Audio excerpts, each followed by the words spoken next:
India TV 9 news Maharashtra. Ganesh Naik खबरदार. इथून पुढे एकनाथ शिंदे साहेबांच्या बद्दल एक शब्द जरी बोललात ना, उरल्या सुरल्या अब्रूचे धिंडवडे निघतील तुमचे. अरे तुम्ही काय आमचं नामोनिशान साफ करणार? त्यापेक्षा आधी स्वतःचं चारित्र्य साफ करा.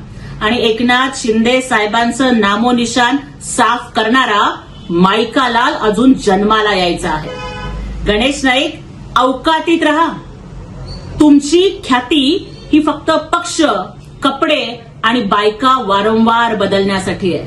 अरे ज्यांच्यावरती बलात्काराचे गुन्हे दाखल आहेत, ज्यांच्यावरती विनयभंगाचे गुन्हे दाखल आहेत, जे स्वतःच्या मुलाला पितृत्वाचं नाव देऊ शकत नाहीत ना, त्यांनी आमच्यावरती बोलूच नये.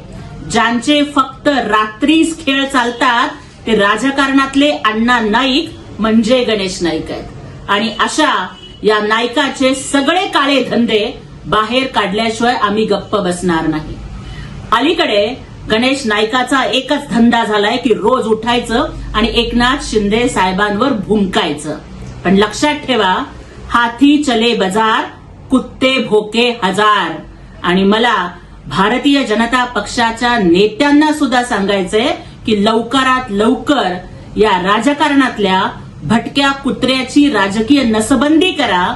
नाहीतर आम्ही जरी महायुतीत असलो तरी या पिसाळलेल्या कुत्र्याला म्युन्सिपालिटीच्या गाडीत घालून कसा बंदोबस्त करायचा हे लाडक्या बहिणींना चांगलंच माहिती आहे.